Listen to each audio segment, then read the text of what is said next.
Greetings, everyone.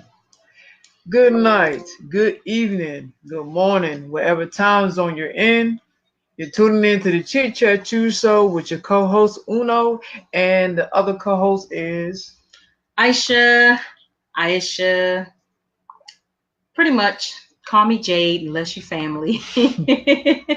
Just call me Jade. Hey, what's going on, everybody? We're so glad that you have decided to join us, whether it's live or you're going to tune into the replay, which will be available after we are done. Again, thank you for joining our podcast this evening, which runs 7 to 9 Eastern Standard Time or 4 to 6 Pacific Standard Time. So either way, wherever you're at, you can definitely catch us, and we hope that you enjoy our show this evening. We have another awesome um, dialogue, topic, conversation. interesting stuff to talk about. Exactly. And you know how we do. We just pretty much, we're in the raw. We are who we are. Keep it, neutral and biased. Right. We speak from all sides. Exactly. We're raw, and Yeah. you may hear a lot of things you don't want to hear, or you may be shocked coming from my end. But we do what we do from the heart. We do what we It do. is what it Exactly. is. It is what it is. Whatever. We're authentic, as Right. I say. I am my authentic self. I like that. That Yes. little hashtag you be putting on your Yes. personal videos with your public speaking and being really a public coach, just speaking about life, Real life stuff, motivation, inspiration, whatever it is, just everything. I appreciate that. Yes. So putting in that little plug since Uno said so.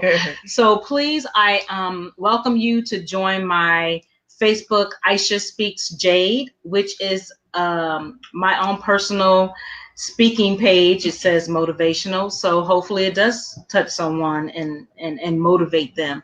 But I'm speaking about myself, what I've been through, just I'm putting myself out there, and I'm putting my faith into action.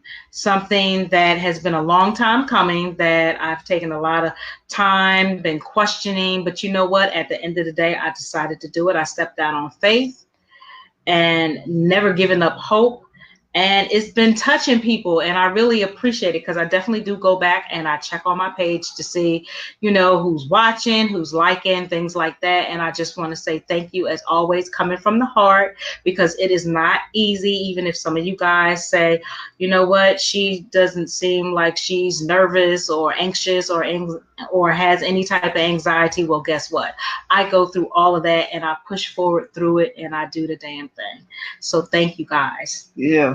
So the topics that we are talking about tonight. Am I still going to do that serenity prayer? Yeah, do that first before we start the topics, because I forgot about that. I'm glad you reminded me about that, because I was sure gonna dive in and get to it. I know. So we are spiritual beings, so we are very comfortable in our skin as far as being spiritual. A lot of people are spiritual, they're faith, or they have a certain religion, which that's all good. But this just kind of came to me before we started, and I just wanted to read this off before we start. It's open to anybody who will listen. And so it's the serenity prayer. If any of you guys ever heard of it, I'm sure a lot of people have, but if you have not, it just pretty much says, God grant me the serenity to accept the things I cannot change, courage to change the things I can, and wisdom to know the difference. I'm going to read it again. God grant me the serenity, or you can say universe or creator, grant me the serenity to accept the things I cannot change, courage to change the things I can, and wisdom to know the difference. I just wanted to put that out there. Ashe and Nam Yeho Renke Kyo. Ashe. So thank you, guys. All right, so the topics that we have in store for you guys tonight. Well, I know everybody's been hearing about it on social media, so it shouldn't come as a surprise or a shock. Charlamagne the God rape allegations resurfaced, so that's the controversy currently. The rape victim is Jessica Reed. So she actually on Star in the Morning speaking about the allegations. So that topic and anything else surrounding that topic, rather there might be other parties involved who's speaking on the situation. So we're gonna get into that. Then of course, we have the whole triple X, well, XXXTentacion. That's the first topic we're gonna talk about. Then we'll get into Charlamagne. So XXXTentacion, his untimely death, the accusers who are involved in his death, and the controversy surrounding Triple X career. And then the other topics we have that's left is the story about the black conservatives who was kicked out of an Uber vehicle because they wore MAGA hats. And the last one would be a white Detroit, right? Mm-hmm. White Detroit owner who spits on a black man. So those are the topics that we'll be discussing tonight. And quick disclaimer, if you are uncomfortable, and that is your choice and it's okay, but if you are uncomfortable about any of these topics, we just ask that you don't have to listen, but if you do have an open mind and an open ear, because these are real life topics. These are nothing that we can make up. These are real life things that are going on beyond Real Housewives of Atlanta and all of the reality shows, which we don't have a problem with. We're just saying that we want to speak about those things, about these real life issues as well, because they're important, right, and they affect your everyday life. We all come from different backgrounds. We all come from different cities and states and things like that. And a lot of times, it's just good to know globally what's going on in our world. It's important. I agree. Besides entertainment and all these celebrities, there's so much in the world that we should be worried about. They're not the center. They're not the focal point of, what drives the world, far as, just what's going on in general. So you want to look beyond that because all that stuff is distraction anyway. But that's a whole nother conversation. All right, so I'm going to read. I wanted to read. Okay, so I'm going to read a New York Times article. And it's titled Hero or Villain?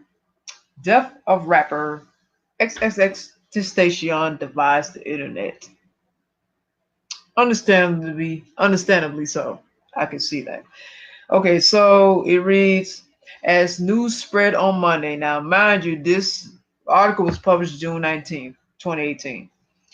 News spread on Monday of the death of the rapper Triple X in a Florida shooting. A familiar social media ritual began to play out, with celebrities posting rest in peace wishes and respectful tributes to his talent. Kanye wrote something. He says, I never told you how much you inspired me when you were here. Diddy posted something on Twitter, one of the most interesting people I've ever met. And he had a photo alongside XXXTentacion. And it says, rest in peace, young king. But a backlash came almost immediately in the long comment threads on Twitter and Instagram, which I've seen a lot of it, with readers criticizing those stars for failing to immediately condemn Triple X, whose real name was Jesse Onfroy, for some of the brutal acts he was accused of. A familiar debate returned in force. And I'm sure the main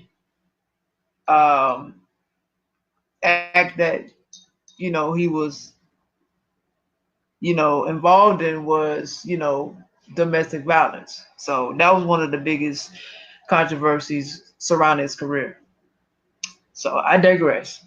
A 20-year-old who rose quickly from underground fame on the music platform SoundCloud to the uppermost rungs of the Billboard charts.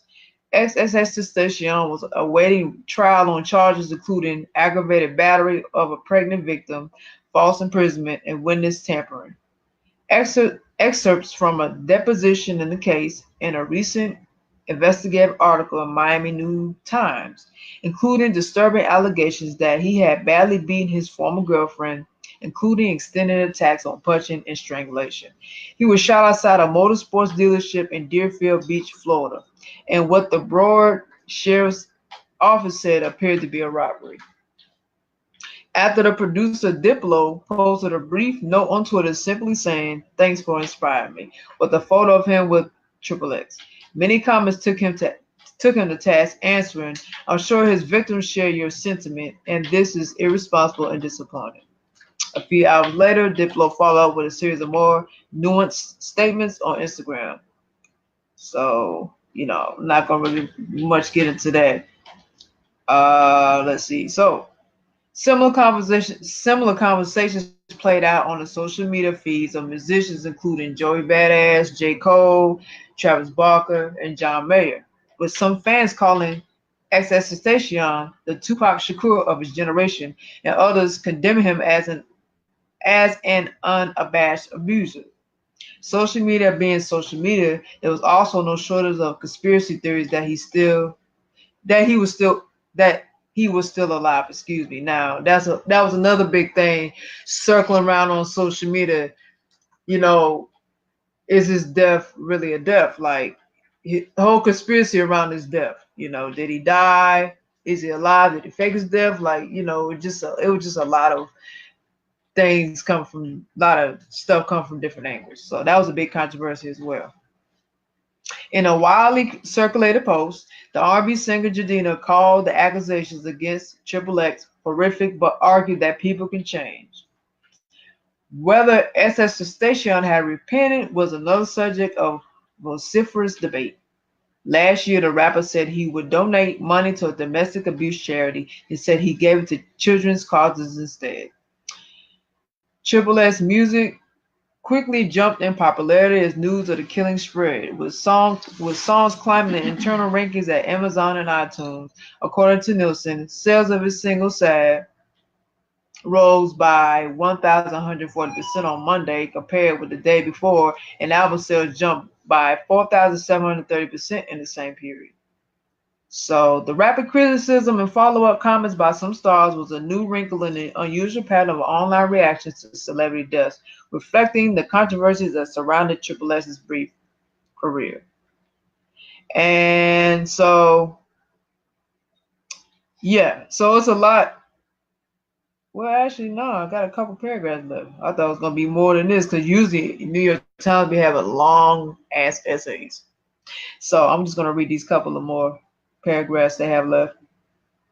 "We have seen some of our heroes fall in recent catastrophic headlines," said Vicky Nauman, a veteran digital music executive, leaving fans feeling duped and manipulated as well as mortified by that hero's behavior that was enabled behind closed doors.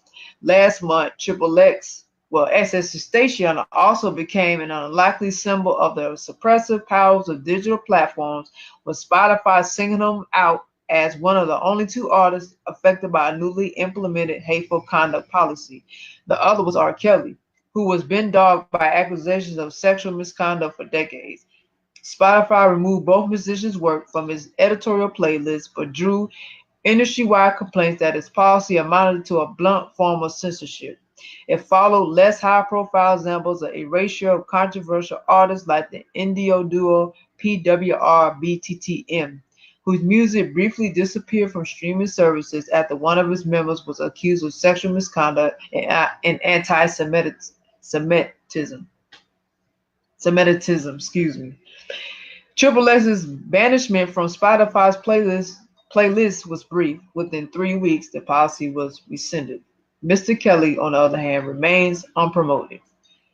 And on Monday, Spotify seemed to forget all about its previous criticism, giving XXXTentacion's music the top spots on its highly popular Rap Caviar playlist and promoting a This Is Triple X playlist on its main page. A Spotify spokesman declined to comment on the changes. On Tuesday afternoon, XXXTentacion still held the top two spots of Rap Caviar. So that is coming from New York Times. Now, I like the headline where it says hero or villain. the death of this rapper divides people. It divided people because everybody had mixed feelings. Some people had one side of feeling, one side of view. You know, everybody's emotions were all over the place. Just really due to what what he's done since he's been here is what caused this whole division in the first place. You know, I mean, it's whatever. I mean, I get that I guess he called himself trying to make a change, but it's like the things you do catch up with you. Like if if you don't rectify a lot of things, that karma comes back. So you know, that's just my personal opinion. I mean, I don't listen to his music. You know, I knew about him because of the controversy. It wasn't even because of the music. Like I heard about his controversy before I heard about his music, which is that's not a good thing at all.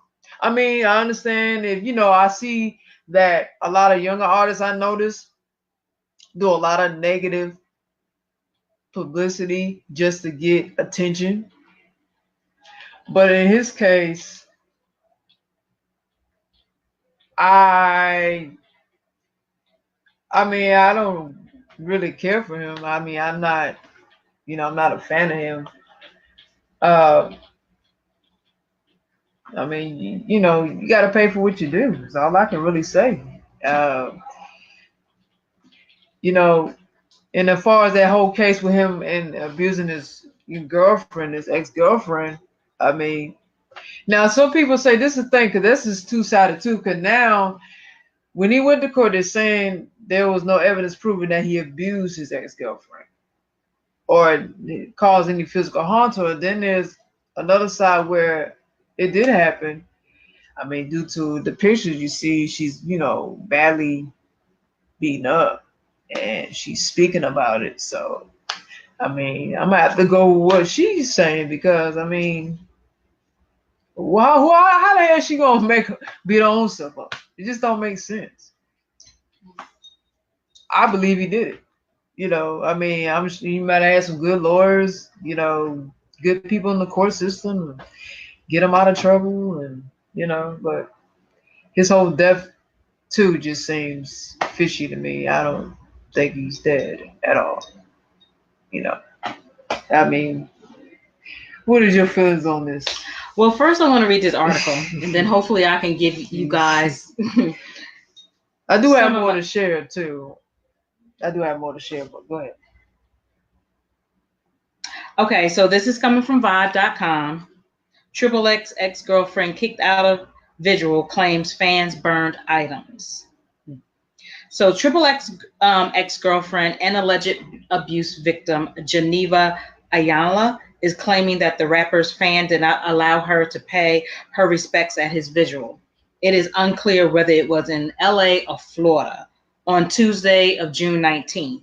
She alleges that the items she left for her former boyfriend were burned and that she was kicked out after less than an hour of attending the event. Geneva took to Instagram to explain what happened at the Visual. In one video, she is heard crying and screaming about the incident. Shortly after, she posted a photo on Instagram displaying a handcrafted poster, candles, roses, and a globe. They kicked me out of the Visual. So damn disrespectful, she wrote in the caption. I can't believe people are that selfish. I wasn't even there 25 minutes and I literally got pulled away from the memorial. I just wanted to say I wasn't bothering anyone. This is unfair. I'm absolutely devastated. She later noted that the items she left were taken from behind the orange caution tape and burned. Quote unquote, these are her words. They burned the shit I left. They burnt what I brought for him.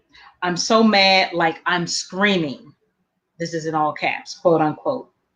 As previously noted, Ayala is Triple X's former partner, who was the subject of the lengthy court documents that detailed instances of sexual and physical abuse during her pregnancy with the rapper's child. Fans have previously branded her a liar. Despite the allegations, Ayala stated that she was broken about his sudden death. I wanted to scream at the top of my lungs until I can't, then keep screaming. She wrote in a caption on Instagram. I don't want to believe this. No one knows the shit I feel for you. Triple X reportedly died on June 18th as the result of a gunshot wound. He was 20 years old. So that was just that brief article that I just read. So I have to piggyback and say, I'd never heard of a triple X, a quadruple X. I'd never heard of this guy at all. And I mean, I'm pretty caught up on artists, but I definitely have not heard of him until like not too long before he died, and saw a lot of the stuff that he did. So yes, it's like if you don't make peace with that, then that karma is going to follow you. And I think that the things that he was trying to do on a good note, it probably down the road could have happened. But again, if you karma catches up to you, and I always say that karma does not discriminate. It doesn't have a name, a shape, a color, a gender identity. It just, when you do wrong, like there's good karma and bad karma, in my opinion. I could be wrong, but I believe there's good karma and bad karma. So when you do bad, it's coming back to you like 3 times hard. When you do good, it's it's coming back to you 3 times better. So you have to, we as people have to watch what we do. Now, I'm not going to say, and I know this is hard for some people, especially I'm a former abuse victim as well. So I'm going to keep it neutral and say, yes, I do believe he did some physical abuse. But yes, I believe she had some stuff going on with her too. Okay. I believe that some of what she's saying, and I believe, and then on the other side, there are things that I question about her sincerity about this. She might have gotten paid off to say or do a lot of different things, right, and have known some women who have experienced abuse. It has happened. There are women too who do self-mutilation, if I'm saying it correct, to make themselves, when you see this on TV about these women like hitting themselves with the door and all that, that's real life stuff that happens. It's just not on Lifetime or a movie. They do it for the wrong attention, to I don't know, have the man destroy the man's life. Exactly. So I believe fault is on both sides. I agree. As far as his death, now from the first eye, I didn't really look. I'm like, oh my gosh, this young man is dead. Another black man dead. Then I went back again. I mean, just no blood. There was no blood. It just looked staged. It looked fake. He's just even lying there like it's just all played, like as all if he's taking a nap or something. Right. There was no blood nowhere. Nobody had he didn't have blood. The people that were around him that were touching him, they didn't have any blood on their hand. With blood no contact at all. So it leaves me to wonder, like, was it really for real? Like, was it staged? So I question everything anyway, but I definitely I question it. So yeah. All right. Yeah, I had to question that too. And what you said about being neutral as far as Triple X and his ex-girlfriend. Yeah, both of them got to take responsibility. Like, yes, I believe he did beat her. Yes, he did. So, these fans need to act like he's innocent because he's not. And he had issues. He had a lot of issues. Right. And with a lot of these people that's in the industry, a lot of times people put these human beings up on a pedestal. And they're just at the end of the day, like you and I, they're just human. And that industry, as we said in previous podcasts, like they have sold their soul to the devil. And you think I'm supposed to feel sorry for that? Sold themselves to the devil, so to speak, to the devilish functions or whatever you want to call it, because all of a sudden you're seeing all these different types of people coming out of nowhere with, like, a lot of them with these lame ass songs. And I mean, they're making instant money. That's because they signed their life away. And so I question that. Yeah. You know, I do. There are artists and there are people, you know, that are in that fame that, you know, a lot of them have worked hard. I don't want to take anything away from a lot of them, because a lot of them have put time in, but they have gotten to that status where they've made so much, it's like there's no way, like they will do whatever. And a lot of them probably already like know that they already know what they're doing, or that they know that they're so high up that there's no turning back. So they're just in it. And another thing that plays out, I believe that plays out too, like the ones who run the industry, when they approach artists, I believe with some artists, they give them this ultimatum in certain situations, like how XXX, I feel like he was actually in exchange for his soul. It's like they pitched to him something about, well, if you do this and do that, you have to sacrifice yourself. So if you fake your death, you will benefit from selling your soul. Like it's like manipulative ways that they probably came to him when they pitched certain ideas after he signed his name in blood. Like they really operate like that. Like they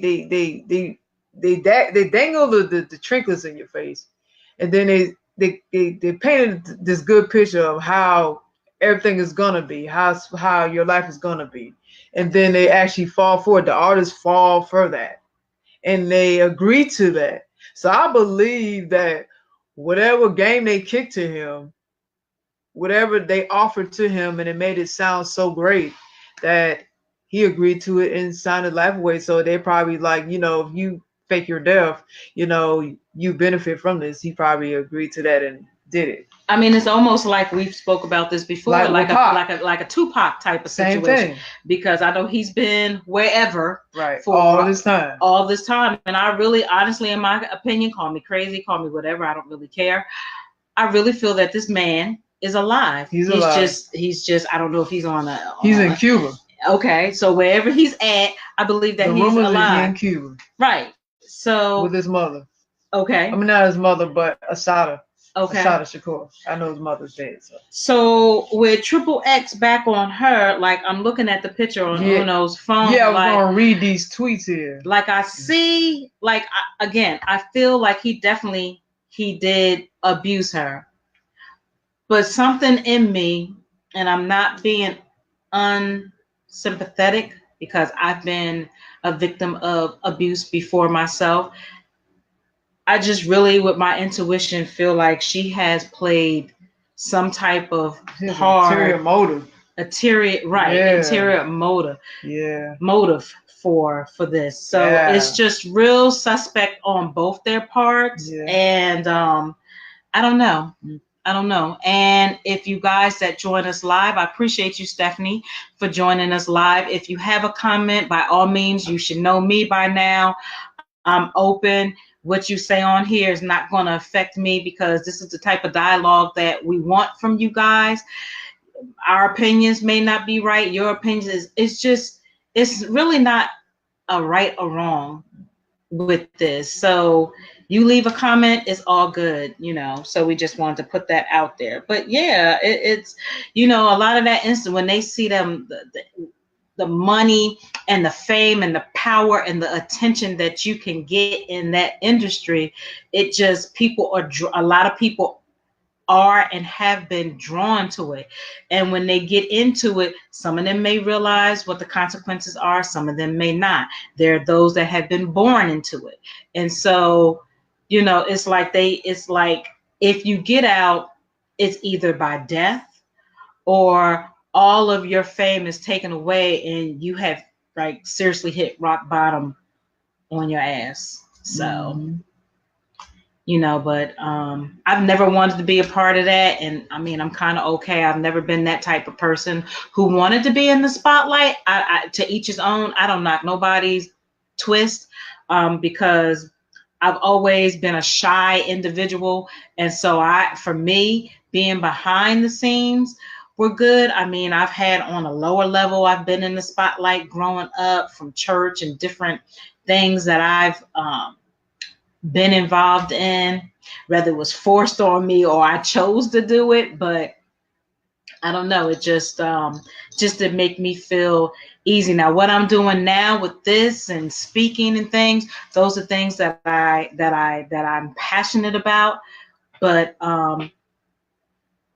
it's just a different vibe for me. Even though I can and have experienced different anxiety and things like that, I'd rather know that I bust my ass, people, to really get the fulfillment and the pleasure of doing this versus somebody having complete control over my life. So I just want to put that out there. Yeah, you put a lot out there. Well, it is what it is. Running your years. I do it well sometimes. Okay, I'm done, people. But I agree with you. Nonetheless, I agree with you. Because at one point I wanted to be in the industry, but when I found out what the truth was and what you had to go through to be at the top and gain material, have material gains, I'm good on that. I just want to be financially stable. I want to be in my industry, but I don't want to get to a point where I have to sacrifice too much at all. No, It's just not even worth it. I'd rather just stay independent, stay independent, and make it the righteous way. Right. Even if I struggle, that's okay. However long it takes to get there, that's fine. But at least I know when I finally make it there, that it was given to me by the Creator. I worked for it. I didn't have to sacrifice myself for it. I done it the right way. So that I'll feel good. More fulfillment. It's more fulfillment. I'll feel better inside. I will feel good, as opposed to selling my damn soul. I mean, what good is that? Yeah. So, now these tweets this is a tweet. Now I actually posted this on my Instagram. This is my personal Instagram. I post a lot of stuff on my Instagram, but this thing reads here. This picture here reads, for everyone who keeps putting up RP for this guy, they talking about XXXTentacion. He was shot and killed, and yes, that's sad. However, he was also on trial for brutally beating the shit out of his very pregnant girlfriend until she went blind in one eye. So no, I can't say this is one guy I would be giving a rest in peace for. This dude right here beat up a pregnant chick right until she was blind, right? Regretting posting his music the other day. So that was one part of the slide. Now the second slide is actually on DJ Academic's Twitter page, and he actually retweeted what someone else said. So that being said, the first tweet was, now Jay was talking about the responsibility and accountability of XXX, and then the responsibility and accountability of the ex-girlfriend, of what their intentions is with each other. So this person spoke on XXX. XXXTentacion showed proof that girl wasn't pregnant and she was lying about it. She also set up a GoFundMe for a fake surgery. It took thousands from people, but you guys always will deny the truth. Okay, so that's from that side. So people have different sides. Okay, and then DJ Academics retweeted something else from somebody's page. It says, teacher asked me if I was part of an online community, and I said I was part of I am academics chat niggas got kicked out of class worth it. I'm guessing that probably is the girl. From my understanding here. So yeah, but yeah, like you said, Jade. I mean, I'm not saying. I mean, I'm not taking up all the way for the victim because I know she's probably done some stuff too. I'm sure she's done some stuff, just like Triple X done some stuff. But at the same time, I'm not gonna discredit the fact that she's got beaten up by Triple X too. But she does need to take some responsibility in not in his death though, because I feel like that was wrong. She had nothing to do with his death. You know, that was on Triple X. If anything, that was his fault. But just far as her, like, yeah, it just don't sound right. Like I feel like she's not being all the way truthful about things as far as the relationship she had with Triple X, you know. So you know. And the reason I don't know, I think the reason why they're saying she probably was a part of his death because she sent some guys out at him to set him up. You know, the day of his murder when he was in his vehicle, he was slumped down in the vehicle.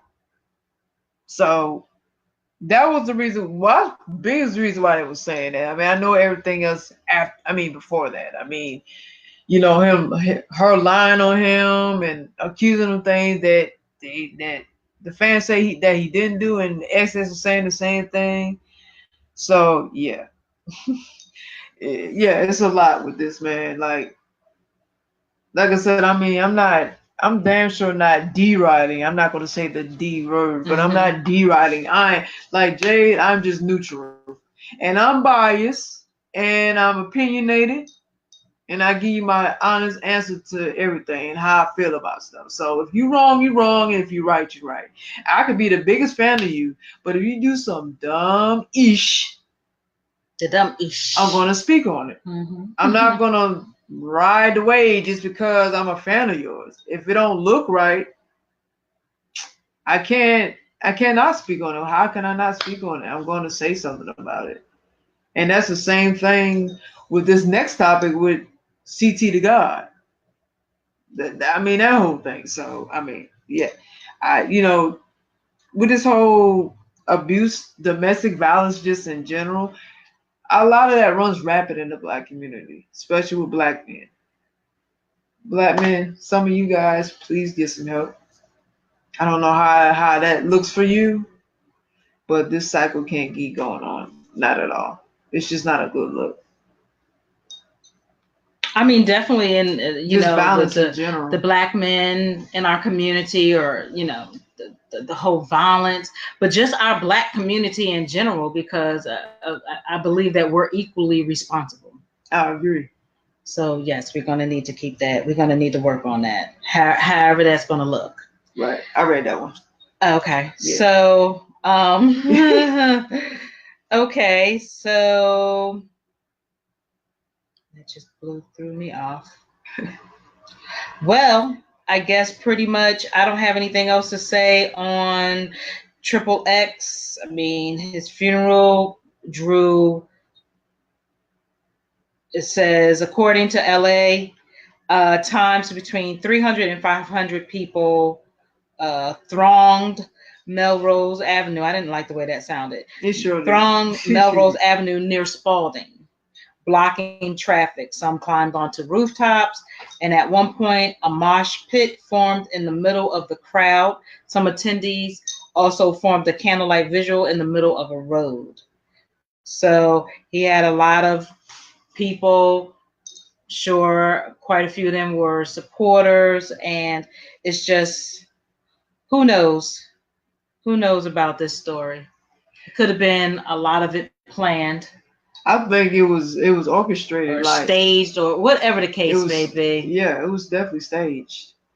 He wanted to get out of the industry because he knew death was upon him anyway. Death was already on his head. I mean, the fact that he spoke on Drake, and that's a whole nother topic too, because okay, since he was living, he's always been honest about how he felt. He always been real about how he felt, just about anything and everything. And the one thing he spoke on is Drake. As far as him wanting to sacrifice him, having beats with different rappers, and I mean, it was just there's a numerous of stuff that he was involved in, and it just caught up to him. So I guess he felt like and he felt like people all actually only care. They actually people care more about you when you're dead than you're alive. So he actually took on that, like he wanted to be in that kind of bring that kind of energy too. Uh, Now let me say this. I'm just gonna say this because I want to put this out here. Now, if Triple X is not dead, then that must be his clone in the vehicle. Now, so if that's his clone in the vehicle, because I think that's his clone in the vehicle. Let's just say if he was dead, right? I'm not talking about the clone in the vehicle. If he was dead, so he got offed by the higher ups, and Drake probably had some part in that. Then I could believe that too, because I'm looking at it from different angles. So if XS said that Drake wanted to sacrifice him, then I believe it happened. I mean, why would he just say that? I mean, no one says that to say that to get a rise or get attention, unless it has some validity to it. Now,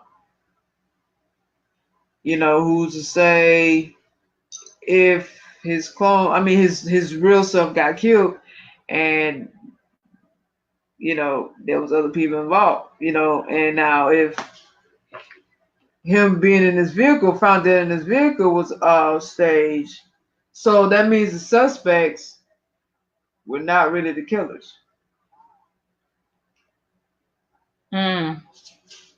So that means they was part of the plan too. I'm talking about the clone in the vehicle. So that means the suspects are just playing along with the game. So they have to keep pinning on different people to take you off the truth, distract you from what's really going on in entertainment, who really had a part leading on to excess death. Now I'm gonna read this because the first guy that got accused, this guy named Soldier Kid, he was supposed to be responsible for his death. And he actually had a video on Instagram trying to prove his innocence. Okay. Now I think his page got removed because I'm sure it's a multiple things. I'm sure he got reported. I'm sure it was so much controversy. He probably got death threats. Ain't no telling. Just I'm sure there's a numerous of things that happened, and his page got removed. Another person that was accused of his death was another guy that he was with. Let me see if I can find his name. They don't have his name, but I know Soldier Kid is in a picture with him sitting on a red car. They have a red mask sitting in the front seat, and the two guys are posing on top of the hood of the car. One has on red, the other has on blue. And it was actually in the game. It was actually in games. So they had beef with XX. That was supposed to be the setup, the story setup. Now, then, like I said, I spoke on the Drake sacrificing XXXTentacion. Now, who's to say Drake didn't put these brothers up to it, these Negroes up to it, to put a hit out on XXXTentacion? See, I'm looking at it from all different angles. Also, okay, so the guy that I was trying to figure out, that was with Soldier Kid, his name is Soldier JoJo. He responded to the rumors. He actually has a video on Instagram that he was involved in XXXTentacion murder. And of course, he's trying to claim his innocence as well. Also, this guy named Dedrick Williams. Now, he was one of the more high-profile suspects that the Florida police say that had some part in XXX murder. He was actually arrested. This guy was actually arrested. And at that time, the Florida police was looking for two more people who was potential suspects in this whole plot. Come to find out, this guy was a tattoo artist. So he was a big tattoo artist in Florida, in the streets of Florida. So he knew, I think he knew JoJo and Soldier Kid too. So it was a small world. So really everybody knew each other. And there was another guy that he was a driver, I guess. His name is Sniper Gang Red. He spoke about Derek Williams. That's his friend, so he was just talking a lot of BS on the Instagram of what he gonna do to people if they keep accusing Derek Williams of excess murder. So, but Diedrich he was a tattoo artist. So they had that suspect. He was actually in front of the judge, and they was sentencing him. Now, after sentencing him, they actually had finally caught another guy. His name was, let me see if I got it right here. Wait a minute. Where's that guy at? I just seen it. Excuse me, guys. Freestyling. There's so many people involved in this. It's just crazy, though. Okay, so this guy is a second suspect. His name is Michael Boatwright. He was arrested on unrelated drug charges, but I mean, of course, he was arrested in the murder of XXXTentacion. So he had unrelated drug charges on top of that. So they issued an arrest warrant for his arrest, and he was charged with first degree murder in connection. So they sealed all the suspects, according to Florida police, in this case. But I just feel like they were probably scapegoats. I mean, I could believe there could be some killers of XXXTentacion. Let's just say if he was dead.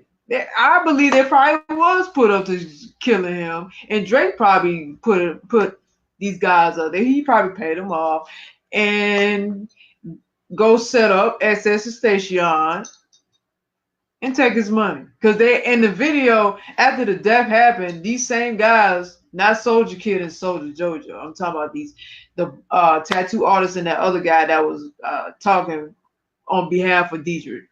However you say his name.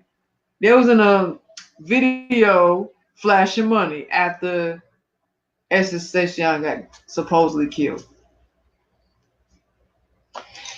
So with all this, and I know I said something about brothers abusing women. Not only do we have to stop that, brothers, I'm talking about the ones who do this. I'm not speaking on the ones who engage in violent acts towards their own brothers. I'm talking about the ones who commit acts like this, domestic violence or violence just towards another black man. Brothers, we got to stop all this black on black crime. Come on. And it doesn't matter if the white man was responsible, because I know I saw all that too, that white supremacy has something to do with XXXTentacion murder. They was really the culprits in the murder. But black people was involved too. So really, they worked for the government. They worked for the industry, right? There was those men that was accused of his death were paid by these white supremacists y'all talk about to be involved in this fuckery. So what makes them different than white supremacy? Tell me. Why? Because they black? So you saying we can't have enemies within our own race? So we got to start selling each other out too. All that, a combination of not selling out, domestic violence, and black on black crime. How are we going to win?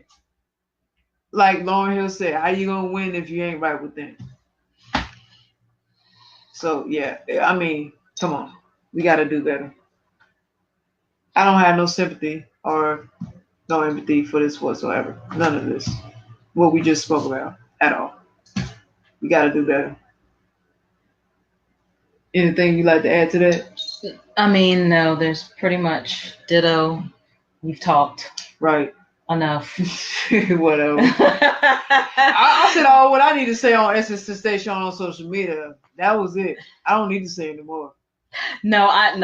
All jokes aside. I mean, I hear what you're saying. We have to stop having a lot of black on black crime because a lot of people tend to disagree with that. But you see it. Yeah. It happens. And I'm just kind of over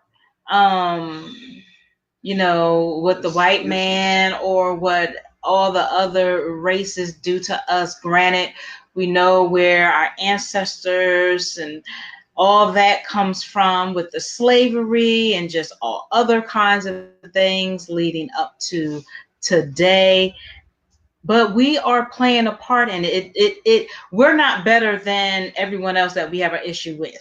Yeah. So we need to stop the self-hate, the mental slavery, we need everything that you pretty much said. We just need to stop. We need to find other solutions because there's just so much going on. I speak about it. We speak about it a lot as far as the colorism. I have to be honest. I mean, please believe me when I say, first of all, don't think that everything is just down south issues. There's a lot of stuff that's going on the West Coast. There's a lot of stuff that's going on up north that I have experienced and seen other people experience. So it's a global thing. But when we start, to me, it's self-hate. When we start with the colorism, because you have an issue about a light-skinned person or a dark-skinned person, the brown-skinned people, they somewhere in between. It's like, if you're not looking a certain way according to society or according to your people, why can't you be whatever size you are and be beautiful and feel comfortable in your own skin without your brother or sister, I want to say more sisters, shoot you down because you're not a slim or petite or you don't have this certain weight and body shape. You are fabulous women regardless of how big you are or how small you are. We don't give, as far as the women, I'm not a man, but we don't give, as far as women, enough support and love and praise. You give a woman a compliment, some of them, they have this attitude that is like crazy, and all I'm doing is giving you an attitude. I mean, all I'm doing is giving you a compliment. Eventually, sometimes I do get an attitude, I'm not gonna lie. I'll be like, you know what, you ugly. And I'll be mad, like, you have an ugly attitude. You have an ugly attitude, right? And when you have a nasty or ugly attitude, that just your whole outside is messed up. It's ugly. It just makes you ugly inside too. Inside and out. Yeah. So we need to be more respectful to each other. Right. Okay, a person wears weave. So what? Or so what if a person has locks or dreads or has a natural look? Who are you to say that I'm not just as natural as a person with locks or dreads? Who cares? There's so much more in this world, in this society, locally and globally, that need to be addressed. And who cares if you light? Like, who cares? Right, because a lot of you may not know, but I got this pet peeve, y'all. Yes, I'm light skinned, and guess what? It took me a long time to be like, you know what? I'm a beautiful person inside and out, because I grew up around individuals, light skin, dark skin, brown skin, all shades, that bullied me for a very long time in my life, and my self-esteem was very, very low. And even when I became an adult, it took me to have both kids to really stand up for myself and be like, you know what? I will punch your lights out. Okay. You probably punched the lights out for real. I probably did. But anyway, I'm saying this to say you are beautiful in your own skin, but it starts within first. You have to feel comfortable about who you are first, because If you're not, don't let people walk over you. Don't let people speak to you any kind of way. Ladies, you are a goddess. If you deserve to be called that, right? First But of all. I'm saying that you have to. I get it. You have to be accountable for yourself. Like, don't let anybody call you B's and disrespect you. Let the H's and right all that. and all of that, and you take that and you own it. Right. Really? I wish somebody would call me out of my name, which I have been, and I had to just go there because I've experienced a lot up north as well as I've experienced a lot here down, here south in the south of Atlanta or just Georgia in general. But it's crazy to me how I've shared it before, and then we can move on. How I've been approached and have been said, even at work, and I'm not sure if one of my coworkers is listening or not, but I have been told, it was a comment that was made to me as far as this brother, not my blood, but a brother, said to me, "Oh, you have all these privileges because you've been in the house." What the hell do you mean? Like, where does that come from? And I had to just let him know. You don't think that has truth to it? Not saying that it should. Okay, so maybe then. Yeah. No, everything I do and everything I do, I've worked hard for. I think in a general sense it does, but in your experience it doesn't. Okay. Like it's in a social advancement. I believe that it would apply. I believe that it has some truth. I'm not gonna sit here and be like, because it's pissing me off right now, but I gotta speak through it. I believe in some instances it may hold truth to it. Right. Yes. Yes. But don't put me in it. Right. And don't put everybody in a box. Right. Don't put everybody in a box that's light skinned, that we are classified, that's it. I get attitudes from in work, outside of work. People don't even know me on the outside.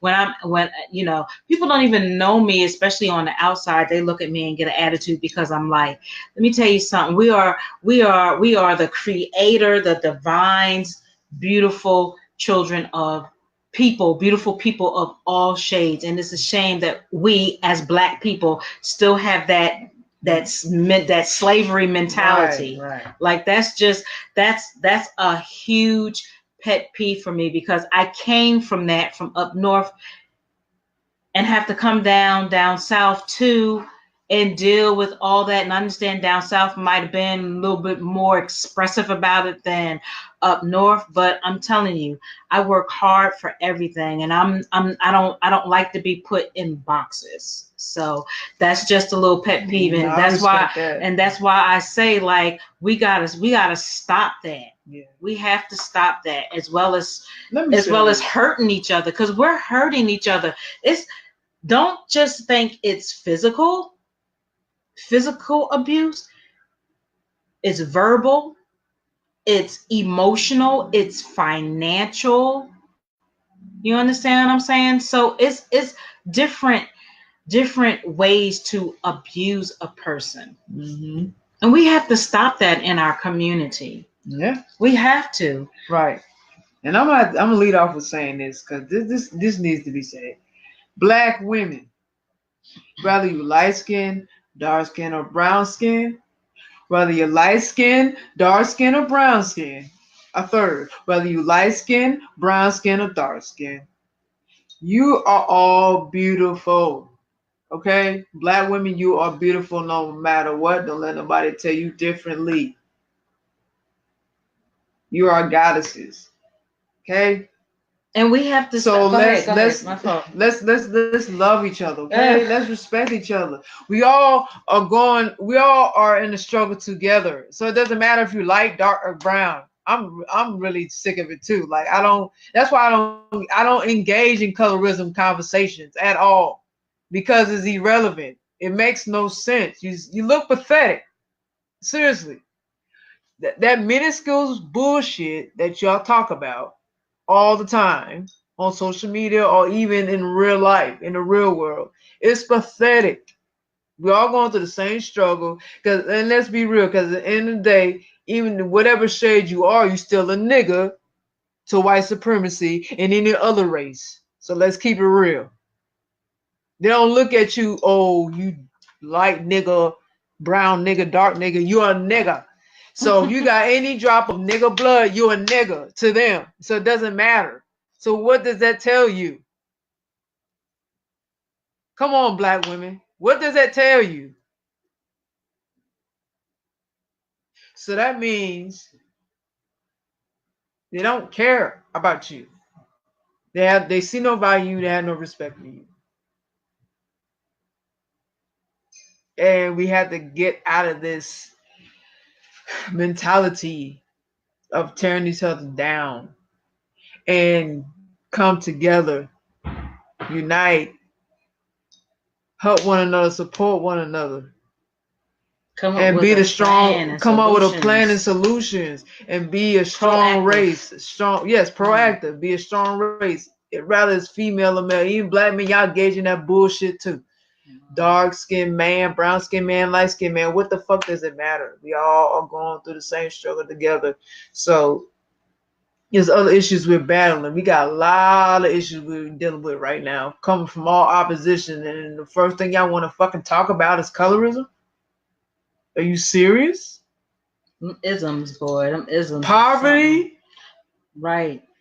Lack of education. No economics. No knowledge of self.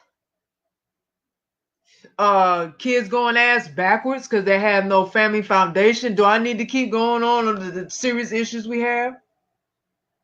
And I'm not going to talk about the whole battle between the conscious community or these righteous ass Christians versus the LGBTQ, because that's a whole nother conversation. I'm not going to get into that.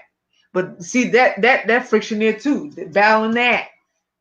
So we got all the shit we're doing, and it's not helping. It's not helping us grow at all. Suicide, homicide, everything. Mental illness. It's just so much more that needs to be addressed. Come on. Let's stop this, okay? So we're gonna move forward. Please move forward. I'm getting irritated. Yeah, let's move forward, please. We're gonna move forward. So you wanna start? Yeah, sure. I'll start. Okay. So this is coming from according to hiphop.com. This is Charlamagne the God's alleged rape victim speaks out. And I don't know if you guys seen the interview that Star in the Morning did, but I suggest you check. I gotta check that out. I'm gonna forward it to you. Have not.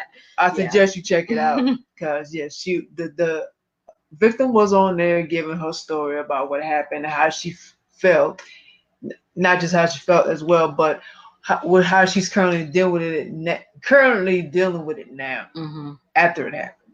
All right, so on July 12, 2018. South Carolina officials announced the state would not revisit the rape accusation against the Breakfast Club host Charlamagne the God. South Carolina Ninth Circuit Solicitor Scarlett A. Wilson said the criminal counts against Charlamagne were resolved in the 2002 plea agreement and the law presumes him innocent of the dismissed allegation. Charlamagne was 22 years old. Well, that might be inaccurate because he said he was 21. See, there's inconsistency there, so who the fuck lying? But anyway, Charlamagne was 22 years old when the charges were originally brought against him. The rape allegation against the radio personality resurfaced this week after the alleged victim, Jessica Reed, who was 15 years old at the time. Jessica Reed explains everything in full detail with legendary radio personality Star from Star in the Morning. The first interview was taken down, which it was taken down because Star actually spoke on his video getting taken down off his channel due to a request from Charlamagne's legal team, and he did speak on Charlamagne's legal team as well. A third-party source has uploaded that interview, and here it is. You can also click here for the original court documents, and yes, the court documents is in there. And I believe Charlamagne is lying because he actually is lying because if you go back and listen to his Breakfast Club interviews, and even some other interviews he did, his stories were like, it was like he had plugged some lies in there. And he wasn't consistent with the story. Like some stuff he was consistent with, the other stuff he wasn't. And you can tell by his mood. Like if you pay attention to his mannerism, his movement, you can tell he wasn't he was lying about certain things. And then even in the past, he's talked about how he's done women. He slit what's that the stuff they said he did. I forgot the stuff he was slipping women. But he has a tweet I'm going to read. He says, this was in 2011. Dudes asking me, how do you get out of the platonic friend zone? You don't. Just take the L and hope to sneak some when she's drunk. Mm. And that's not just the only tweet, okay? There's another tweet he talks about something similar that he's done. I mean, he even talked about taking it away. Or is that his wife now? I'm not sure. I'm not sure if that's his girlfriend still or his wife, but a kind of a similar situation happened with his girlfriend too. And from what he said out of his mouth, and you know, he was saying that she accounted for what he said, and you know, so yeah, this is, you know, I mean, now so people do question the timing of her Jessica Reed speaking out all of a sudden. People question that because why all of a sudden now? You know, when Charlamagne's trying to do some, you know, big things, something positive, you know. And even I know Charlamagne's been vocal about social and political issues too, but you know, people do question the timing of, you know, telling her story. But she says, you know, I guess, you know, now he got so big, she's been seeing him so much on TV and social media and all over the place, and maybe that brought back a lot of memories that she really couldn't bear. And I guess her only way to deal with it is just talk about it. Maybe that's the only outlet she felt she had, and that's the only thing she probably had to do. You know, I don't know. I'm not gonna say it's wrong or right. I don't know what her motive is. Mm-hmm. I'm really neutral. I mean, I follow and I don't follow. Honestly, I haven't. Honestly, just trying to get myself together and things like that. But I need to put myself back out there. But yeah, again, I'm neutral one because like why did she take so long? What's her motive for after all this time? So right. I don't know. This is probably going to be reiterating what Uno just read. This comes from all.com. Charlamagne the God on rape. The reader says, South Africa has announced that rape case club host Charlamagne the God will not be reopened. Charlamagne's real name is Larry McCabe. Was arrested on suspicion of raping a 15-year-old girl in 2001 and charged with second-degree criminal sexual conduct with a minor. In 2002, he made a plea agreement according to Scarlett A. Wilson, who is now the Ninth Circuit solicitor representing Charleston and Berkeley counties. Charlamagne pleaded guilty to the lesser charge of contributing to the delinquency of a minor while the rape charge was dismissed. The plea was negotiated because alleged victim in the matter did not cooperate with the prosecutor, said Wilson in a statement. The prosecutor made this agreement because of the victim's absence and the lack evidence available at the time. While the tools and technology of justice have evolved in cases involving personal violence, the state must have the witness to prosecute. Too often, the key witness will not come forward in support of criminal prosecution. Trying a tough case is no problem. Trying an impossible case is not ethical.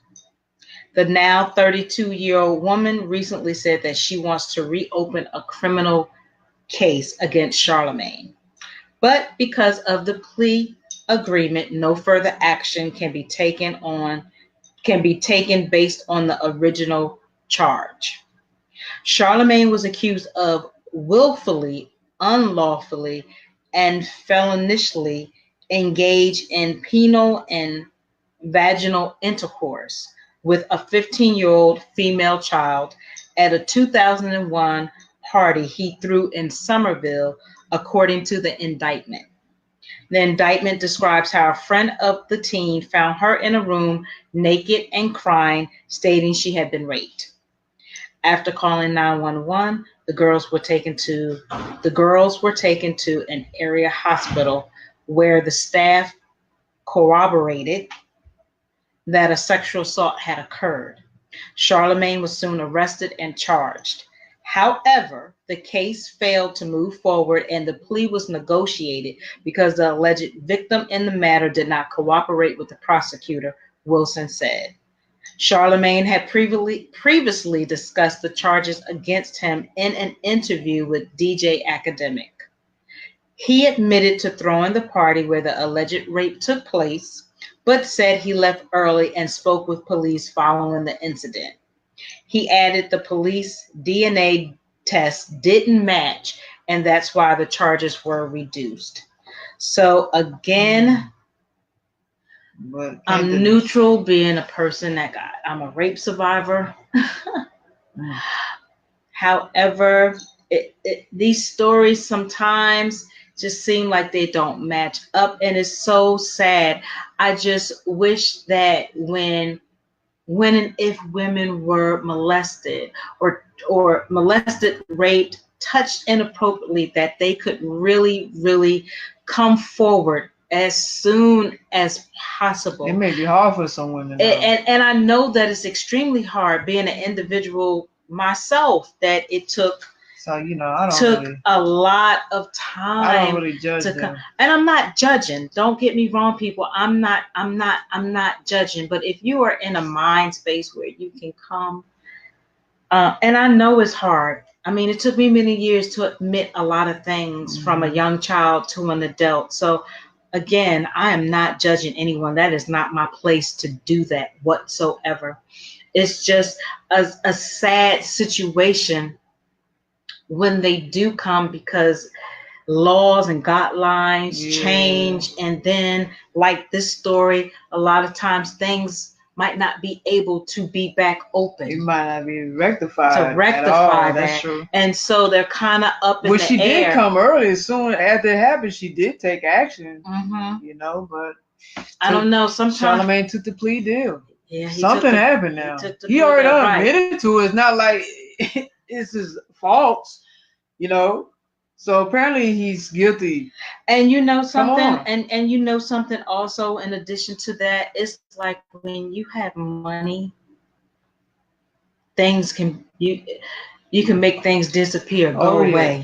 But at this time he wasn't famous and rich like that. But now that he's at a higher status, now he can make things disappear. And it's just sad. He got a whole legal team system now. Right. The system just is shitty. It's working for him. It works for those that it works for. If you got the power and the money. If you have the power and the money. Absolutely. I agree with you. And I want to read these 2 tweets he put out too. I read one. Now here's 2 more. 2 more I got. This one here this was in 2011. Remember, my brothers, if she's drunk tonight, no doesn't mean no. It means maybe. A second tweet. If I took penitentiary chances dating you when you was underage, you owe me at least 2 years of legal sexual fornication. You see, that's why you have to be careful what you put on social media, because it be used against you. And he really dug himself a hole with these kind of tweets. Right. And I mean, he's telling himself, it's not like this is new anyway. The dude's a pervert. I mean, you look at the Breakfast Club interviews, every time some female come on there, look how he act. So it's not surprising that this happened. I mean, with Jessica Reed when she was 15 years old, and then see, Charlamagne said 2 different ages now. So I know he's lying, because brother, you're not consistent with. How old was you, man? Right. Well, you say 20, then 21, and there's another number. What is it then? Right. So apparently, I mean, what? You had to be 20 then. I'm going with the first one you said. And that's another thing in the black community. Because rape culture happens a lot in the Happens a black lot. community. It So let's does. not act like it don't exist, because it does. Exactly. You know, these brothers get out of hand. They don't, they don't know no means no. They don't know how to accept rejection at all. So they feel like they need to take it. So they feel empowered now. So yeah, let's address that, the rape culture. The rape culture in the black community. We're gonna have to do that. That's gonna be enough. That's gonna be a show. It's not that deep. Come on, y'all. It's not that deep over no girl. And you're gonna lose your life over that. A lot Really? of it just seemed like a lot of there's a lot of men that this is the way how they can get a female or a young girl is they feel like they have to take it. That's that power. And they like them young. Yeah. It says a But lot, yes, though. that's gonna be another conversation piece. So I would like to talk about this next article, which is. Well, I wanted to add something to this. My apologies. Go ahead. Oh, no. I was going to speak on Angela Rye.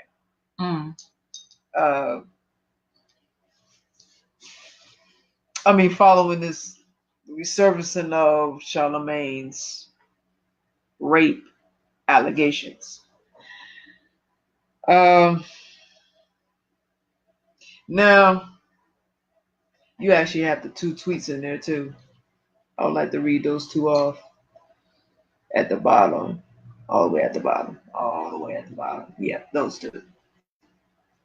Now, when she heard when these allegations first came out, when it resurfaced, of course she's gonna defend him because they're close friends, and she's been on Breakfast Club multiple times.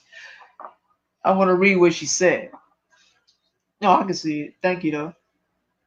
Since you opted to post about two different incidents and describe neither of them accurately on my Jesus conference post, sure. My brother is neither a molester nor a rapist. He never drugged anyone. He never touched a girl. Read more about the incident from 2001 in his book, Black Privilege, and note that he regrets having a party where underage folks were drinking when he was young and dumb. That's the only thing he pled to. Why? Because there was no physical evidence connecting him to the girl. Why? Because he never touched her. I truly pray for her peace of mind. Truly. However, she will not come up on my brother off of a lie. I stand for truth before I stand for anything else. God bless you and your family. But this is the problem with Angela Rye's statement. She didn't know Charlamagne before this. That's the problem there. And then number two, we all know what Angela Rye's about, right? She advocates for black women, right? Especially if they've been, assaulted, abused, some kind of injustice happened to them. You see on CNN speaking for black people and all. She's a reputable person. That advocates for black people. So her saying that makes her give you a side eye look. You looking mighty crazy, talking that. We don't know the facts. You just talking. Just talking, right? Did you even research it, sister? Because she sounded stupid. And that's why she got a lot of backlash for that comment. She deleted it, right? Do y'all know she deleted it? But see, good thing for social media, when people say stuff, people quit the snapshot. So you can't escape it now. It's out there. But the reason why she responded that way, not just because of the, Charlamagne rape allegations, but this brother, Hip Hop Is My Life, he has a YouTube channel which is called I Smoke Hip Hop, right? So he actually spoke on that. He actually has an Instagram, so he directed his feelings as far as how he felt about the whole situation to Angela Rye. He said, Angela, are you going to speak on your friend Charlamagne allegedly drugging and raping a 50-year-old girl years ago? I know you speak up for black women being respected, but for some reason you're kind of quiet on this subject when she is quiet. Mm-hmm. I hope you don't let it slide and hope for it to go away. I'm just thinking out loud. And that's when Angela Rye responds, and really just to the allegations. So yeah, she looking stupid out here, man. She shouldn't even said anything. And my thing is, it doesn't matter if you his friend or not. I see that's the thing with me. If I'm cool with somebody, I'm standing on what's wrong as what's right. So if you did some wrong, I'm going to speak on it. It doesn't matter how you going to feel, because that's going to make me look crazy, and I'm taking up for some mess. Crazy stuff. Some right. crazy stuff. No, no. If you wrong, I got to call you on it. Call you out on it. And at the end of the day, we're still gonna be cool, but I got to call you out on it and correct it, so you can correct it. And if you right, you right, and I'm gonna stand with you. But I can't stand with you if you're doing dumb stuff now or crazy stuff. And that's the problem with Angela Rye. Like, I get that's your friend Charlamagne, but sister, what happened to this young girl is totally wrong, and you need to be speaking up about it. And I mean, I do understand why, a lot of people quiet all of a sudden when Charlamagne's story come out. I'm talking about celebrities or people who got names out here, because everybody's getting paid off and everybody's friends. They in the same circle. They're all friends with each other. They're gonna protect each other. Mm-hmm. So that's a given. But yeah, Angela, I mean, if you speak up, it's out there. You can't hide. You can't hide it. Can't sweep it underneath the rug. It's real. You see it. You can't unsee it. Right. So just do the right thing. Your friend fucked up, so you got to stand on what you talk about. All this shit you talk about, respecting the black woman and speaking on black issues and black rights and all this stuff. So be about it. Don't just be in it, for I don't know what you're in it for, but I hope you're in it for the right intentions. And don't just be if one foot in, one foot out. Don't work like that. Mm-hmm. That's all I wanted to say on that. I don't know if you heard about that. I heard a little bit about it, but again, I've just kind of been a little taboo with social media in general. I'll go on, look a little bit, but I'm about to come back and just start getting in tune with stuff. I want to thank Karma for coming on. Thank you, Karma. Appreciate it. Her comment is, the rape culture is so crazy. Absolutely. Taking a child's virginity is such a cowardly form of immature self-worth. You ain't lying. You're right about that. It's pathetic. Absolutely. There's no reason. So right about that. Absolutely. I saw somebody else on here too. Someone joined our besides Stephanie. Yeah, that's who it was. I called her out earlier. Okay, I thought you did. Okay, I just want to make sure.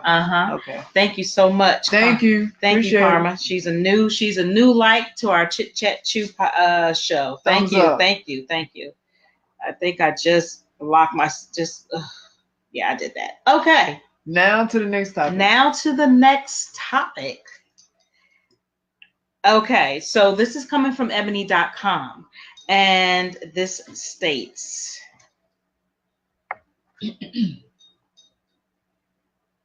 my apology, guys. It just gets into something and then it's having a moment. It is. Okay, so this conversation piece is going to be about a white Detroit store owner spits on black man working security at event. Again, a white Detroit store owner spits on a black man working security at event. And this is coming from ebony.com. So, the white owner of the Detroit Mercantile Company was charged with assault and arrested after spitting in the face of a black man, let Jesus be offense, who was managing parking at a nearby event Tuesday, according to Metro Times. I'm surprised this man is not dead. Just gotta be honest. Wow, for real? Okay. Oh, I tell you, some of these Trump supporters and got real fancy with themselves, boy. Listen, Ooh. you Trump supporters, don't get your life fucked up. I'm gonna say, white people, don't get your ass fucked up, cause we not our ancestors. Oh, excuse me for the explicit content, but I had to say that because y'all getting out of hand now. Owner Robert Stansler is seen on a video posted on social media by Ibrahim Mohammed, who also worked security for the event, flipping off Mohammed before spitting on him. And all of these articles that we're reading currently, they definitely will be posted out there for you guys to, follow up and read. People who witnessed Stansler's action called him vile and said they would boycott his store, which sells clothes and home goods. The event was hosted by the Eastern, a venue that shares the building with Detroit Mercantile. Witnesses told Metro Times that Stansler was angry that people attending the event were taking up space in his section of the parking lot. Stansler reportedly yelled at attendees, including Muhammad. After he was spat on, Muhammad called the police, at which time Stansler began aggressively apologizing, according to the report. It's too damn late, honey, with that apology stuff. I think that a boycott is a necessity. Ibrahim and I talked about it. Il Weaver, who spells her first name with a lowercase I, told Metro Times. It doesn't make sense that this business should be successful if this is how Stansler behaves. I think he owes Ibrahim an apology. I think he owes our community an apology. But apologies are just apologies. Absolutely.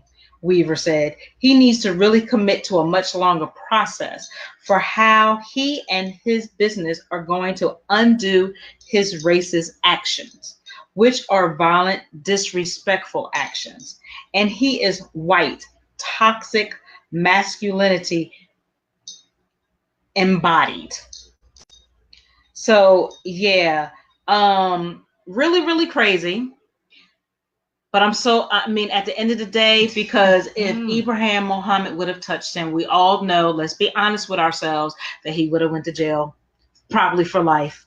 And they wouldn't have cared what White his privilege, story was. it would have happened. It wouldn't have mattered what was what and who to who, but it would have happened. And we all know that. And we are far from racist, but we just kicking it because we know what the truth is. It's the truth. Real rap, like we know what the truth is. Right. So y'all can sit there and be like, oh my God, did they really? But, yes, we did. Real. Let's just keep this gully, okay? Y'all bringing that North Philly shit out of me. Okay, we just keeping it gully, y'all. Like stop. Keeping 100. Stop.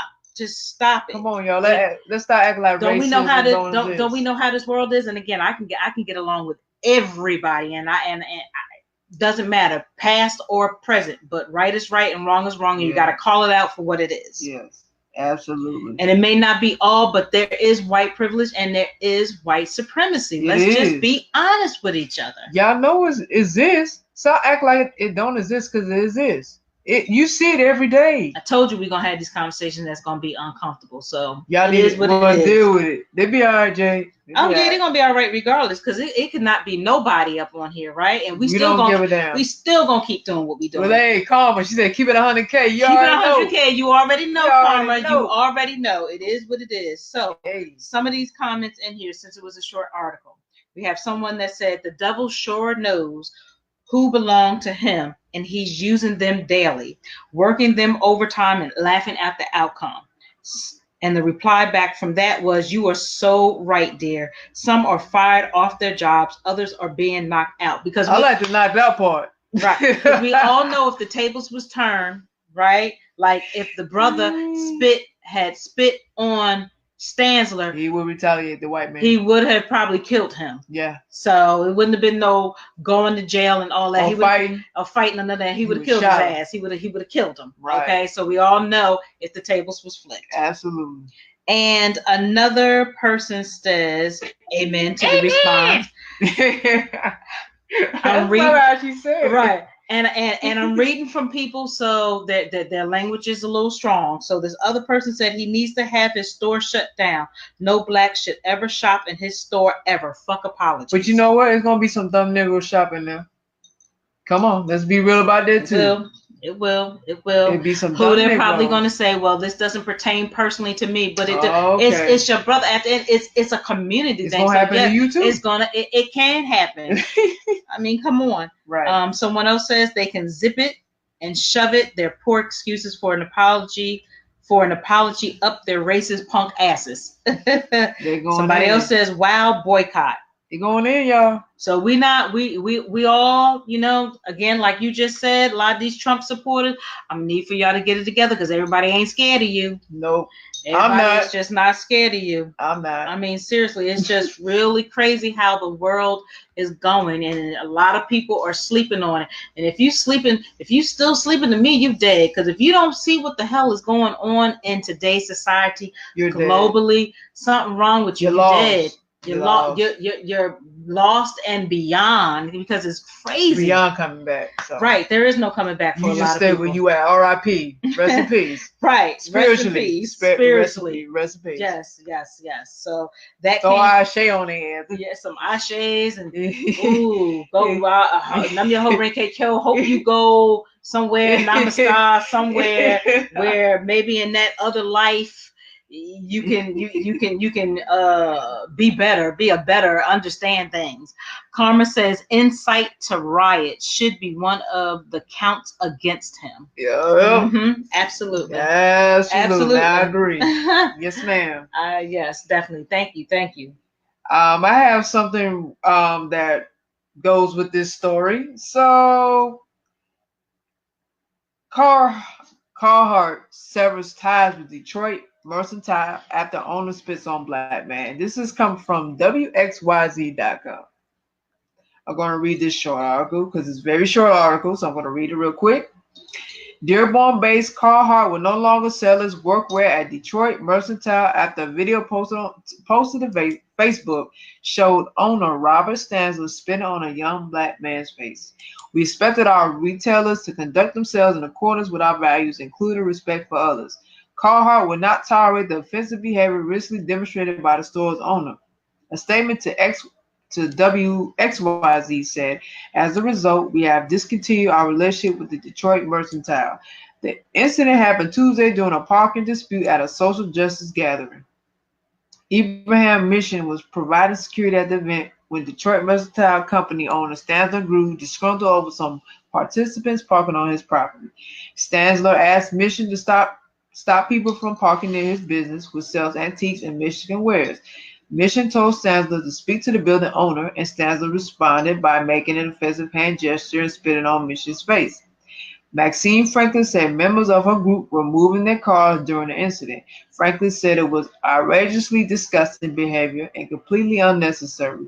Police arrested Stanzler for simple assault. He was released. Of course he was. Of course. White privilege is real, y'all. Do you y'all. not think not? Come on now. Wednesday and apologized, calling his actions unconscionable, offensive, and disrespectful. No shit, Sherlock. I take full responsibility for my actions and want to convey regret for my gross and despicable behavior during the course of my argument with Mr. Mission, Stanzler said. He also apologized to those who witnessed the incident, his staff, other business owners in the area, and Detroit residents. Mission, who grew up in Detroit, said he has worked security at many different types of events with people from all backgrounds.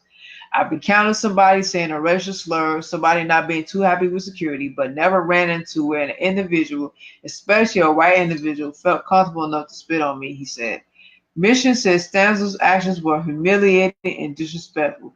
He said people like this should not be allowed to be in this community of Detroit and be able to feel they could take such liberties with helpers.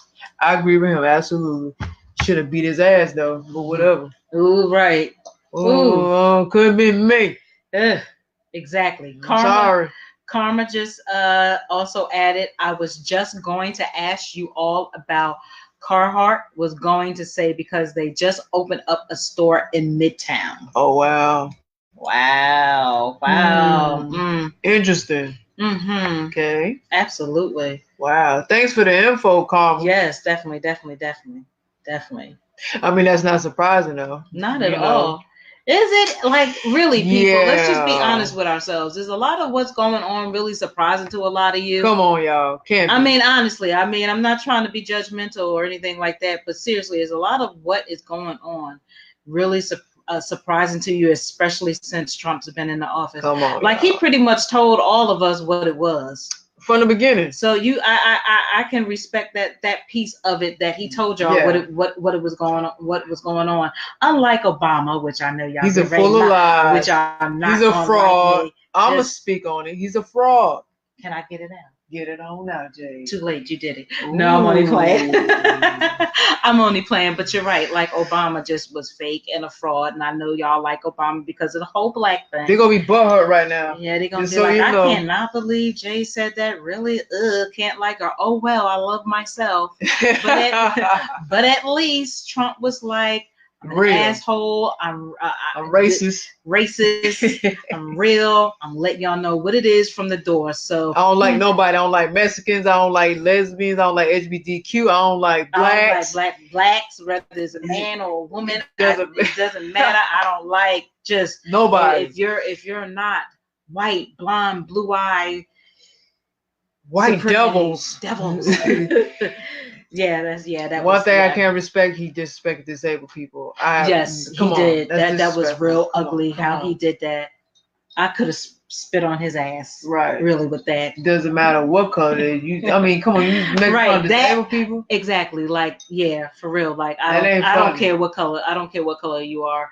Yeah, disrespecting disabled, that's like a passion for me. Mm-hmm. When you disrespect the disabled people, whether they're mental or physical, as well as kids no and seniors, the elders, our elders. Right. I have no type of fucking filter for none of y'all. I ain't got no sympathy or empathy for that. Right. Yeah, but at least Trump kept it real with y'all. He let y'all know what time it is. I can't take that from him. Okay, she asked the question twice. That's okay, girl. We don't mind. It's all good. It's all good. Yes, just to reiterate, let them know, Karma. We have to put it out there. Yes, ma'am. Yes. So yeah, that's just real. All right. And he wants to apologize. Screw his apologies. Seriously, screw his apologies. He need to have several seats. It would mean nothing. Exactly. So, moving on to our last topic, moving forward, we're going to talk about Black conservatives kicked out of Uber because of MAGA, MAGA hats, which MAGA stands for Make America Great Again. Whoo, let's do some breathing in and out, I'm going to keep it real with y'all tonight on this one. So I'm going to let Jay read and say whatever she got to say after that. Then I'm going to say what I'm going to say. Not like you don't anyway. Okay. What? Just threw shit at me. I just a tad bit of shade. It's all good. If y'all don't know who we are, we do this. So it's all love at the end of the day.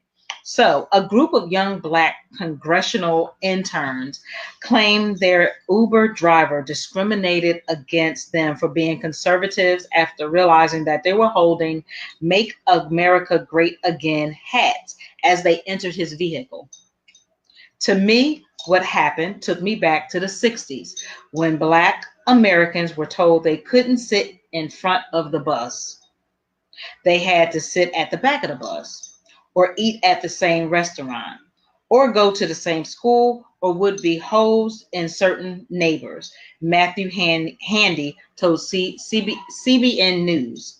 So now we're going to discrimination not based on race, but on political standing. We are going to see people not welcome in places because they are conservative or liberal. So that is more disturbing to me than any other aspect of this. Handy, a participating member of the Rocky Mountain Black Conservatives Internship Program, says he initially thought the driver was joking, but was shocked when the confirmed saying, "No, I'm not doing this ride. Get out of my car. If I were a Democrat and I was wearing something supporting them and this happened, you see all the black leaders coming to my defense, Handy told CBN.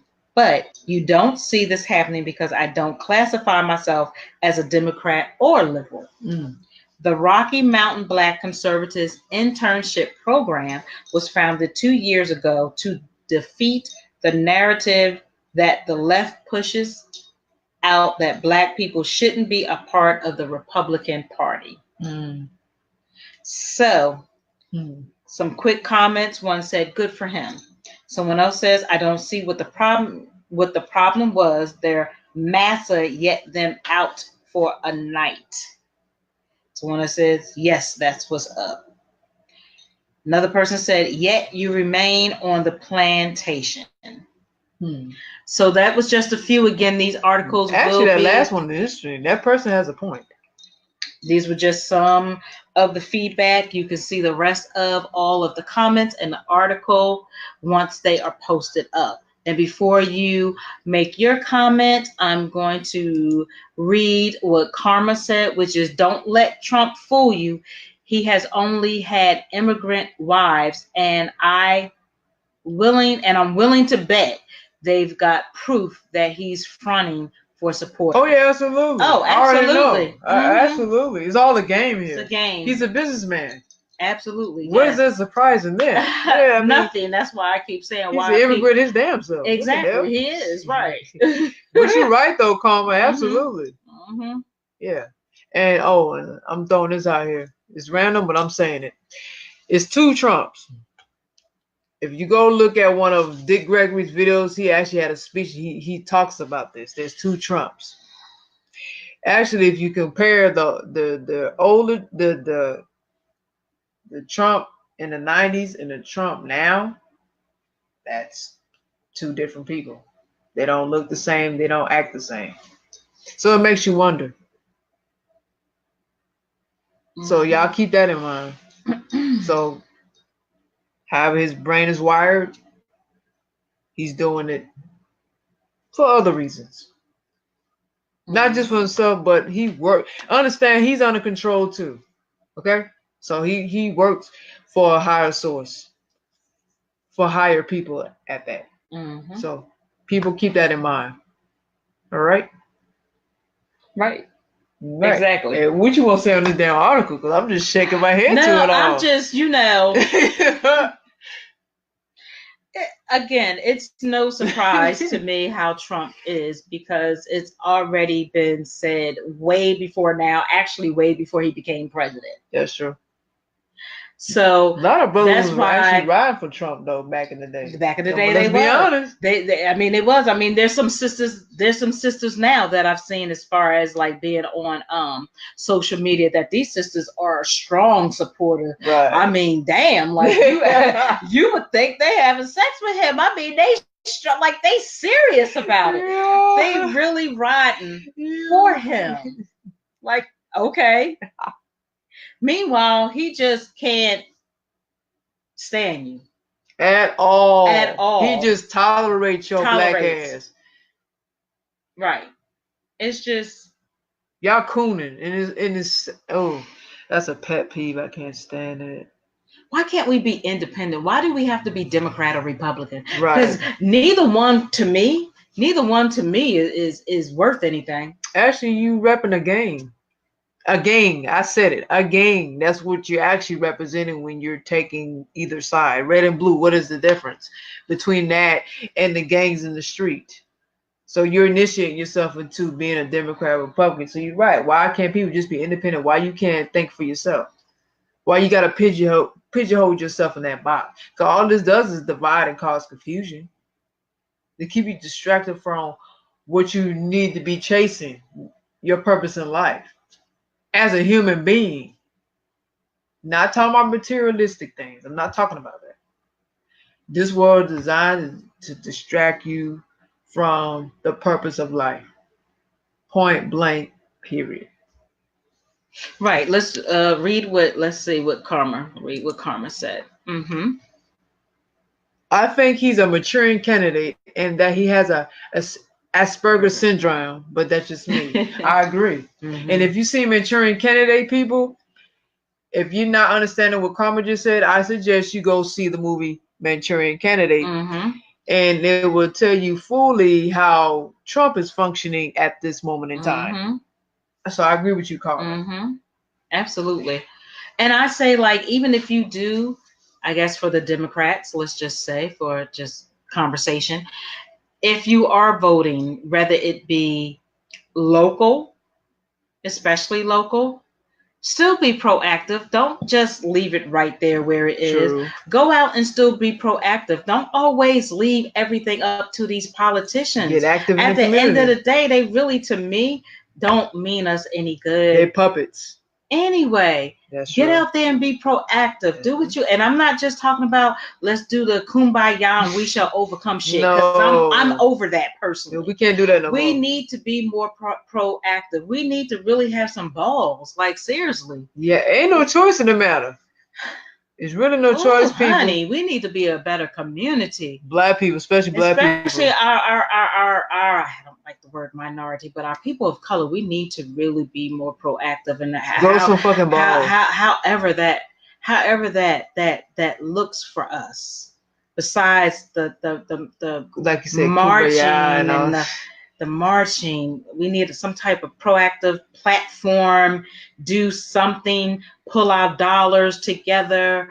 Something needs to happen. Because Kumbaya is not effective. Marching, rallying, protesting is not effective. I mean, don't get me wrong. I appreciate what, again, Martin Luther King and all of absolutely. those before Yeah. me did. I'm not by any means taking that away. Although from they'll us. question some things he's done too, but that's a whole nother subject. I question a lot of things back then. That's a whole back other then conversation. Did too. But however, but moving forward today, like we need to, the generations and things, times, like things are different, and we need something than that. Like that's true. Yeah, we need something. Just my opinion. People don't have to agree or disagree, but yeah, that's true. I don't know. No, I mean, you're right. I feel like there needs to be another direction. Mm-hmm. Besides rallying, protesting, and marching. That's over. It's not effective, people. What do you? I mean, you wasting your energy and your intentions is not going anywhere. Because look, the government is not listening to you. You're not a threat at all. They know you're not a threat. That's why they take it upon themselves to commit certain actions they do. You know, okay, when they rally together, right? Everybody's protesting, rah rah rah, and rioting all over the place as the army, the military come out there and spray y'all and shoot those fake bullets at you and push you all in one area and all kind of stuff. Like they can control you, so you're not a threat. But like Jay said, if you're proactive, now you're dangerous. And we shouldn't leave it up to them like when we come, we should come strong with a plan of action, a solution, money that have come with that money. I'm not going to say but you come with that money. And like if the opposition come at you, right? Like be ready to combat. Right, combat. You have to be ready to combat it too. Because let's face it, when you walking in truth, you're gonna have enemies automatically. You're gonna have people that's gonna be against you. So you gotta have also a strategy to combat the ones who trying to stop you from walking in truth. Mm-hmm. I agree with you though. Mm-hmm. Absolutely. Yeah. What do you think about these people, these black people with these MAGA hats though?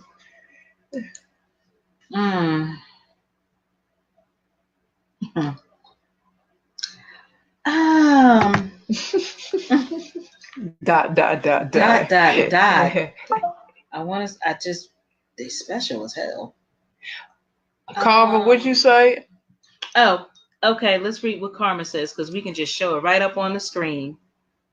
I think if people realize that in 1792 most blacks were Republican and that the Democratic Club didn't come into existence until 1828, they would realize that it is all a game.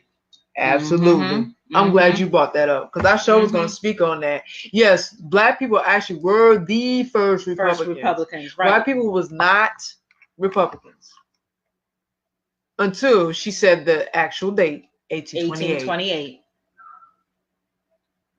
The black people gave them the knowledge, and the Europeans robbed them of that knowledge and took the seat as Democrats. Well, they actually let the black folks take the seats as Democrats, and as the Europeans in power had control and took the seats of Republicans. But in secret, see, a lot of people don't know that. Them black people that was in the Republican Party at that time gave those Europeans that knowledge. George Washington, do y'all know that picture is cut out when he was standing up? You know there was a black man beside him in that picture? See, they don't show that. So what that tell you? There was an other hand in it, and it wasn't white people. And this same, see, and that's even with the MAGA thing here, like there's people that support black people that support Trump. We can be our worst enemies. And I feel like the point you just made, Karma, that's the thing too, because I feel like that hurt black people as well, because we gave that power into the wrong hands. And I can go into the Moors because they gave power to the Europeans when they rose them out of the caves. Because they lived in the dark ages. Like when they came out of the caves, they were living like savages. So the Moors brought them out of the dark ages. That's where the dark ages come in. And taught them cultural refinement. They didn't even know how to bathe. They didn't know how to even eat right. They didn't know how to dress. Like, I mean, there's a lot of things that they did that was beast-like. There were savages. So when they gave them all the knowledge and the cultural refinement, but the mistake that the Moors made, I think teaching them all that is one. And I think secondly, enslaving white women. They're the European women. That was a big mistake. Having sex and then you enslaving them. And then enslaving your own people. See, and I mean, I can keep going on with a list of things that black people have done to put ourselves in a hole. That I think we have to take responsibility too. Just like Trump's in office, but that's a reason for that too, you know. But even with that, then you had some black Trump supporters. Now, what the hell is you doing supporting an open racist? What that make you look like? So should we trust you? I mean, I understand everybody got a free thought and free mind. You do what you want. You're individual. I get all that. But if there's someone that's not of your color and you know their stance on race and how they feel about your people, why would you want to align yourself with something like that? It's like you want to get openly annihilated. So that's basically what you're saying, to fit in. So yeah, we have enemies within our own race. And to hear this story about these black conservatives with MAGA hats, having MAGA hats on, they look ridiculous. Ridiculous, right. They're a bunch of coons, as far as I'm concerned. That's just how I see it. I don't see nothing else. When I look at that shit, coon. On the coon train. And the ones that voted for Trump, you're a coon. Actually, I had one employee at my job that voted for Trump. I'm like, look at this coon here. I might have to tell you off this show who it is too.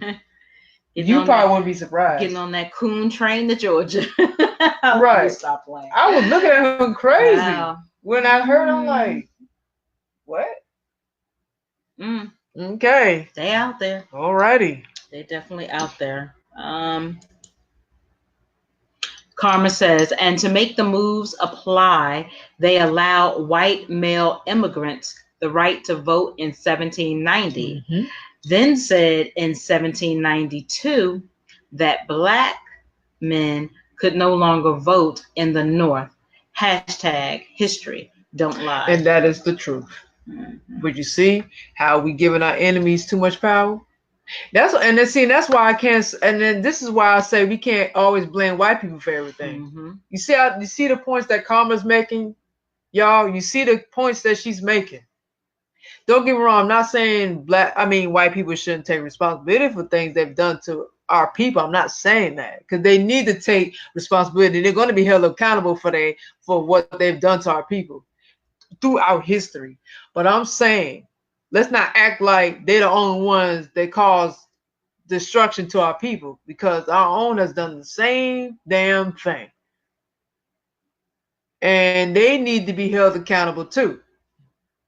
And this is why we're in the mess we're in now, as far as race and survival and all sorts of things. We put ourselves here.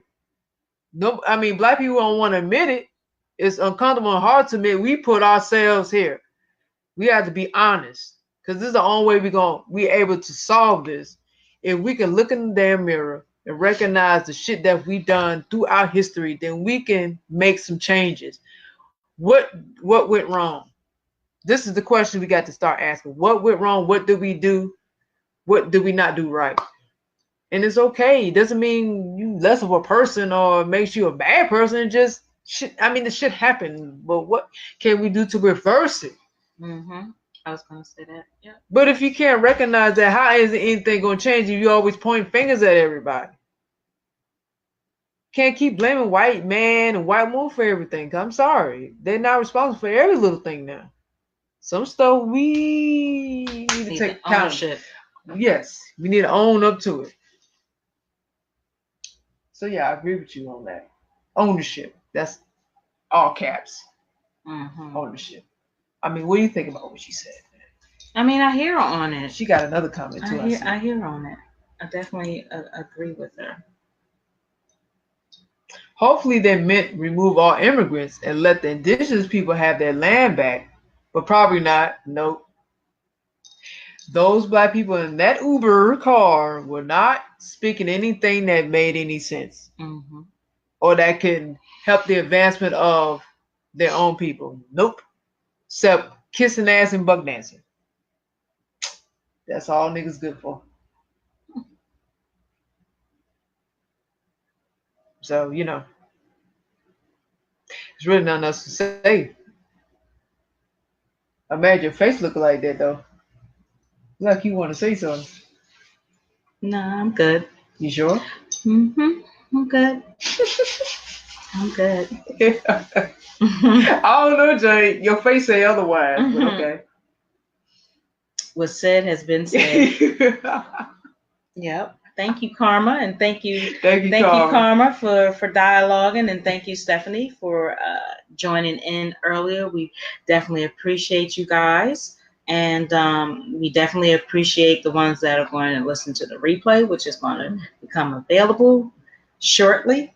And I don't know if you have anything else to speak on about that. No, ma'am. So we thank you guys for tuning in to the Chit Chat Chew Show podcast, which no more talk about coons. No more.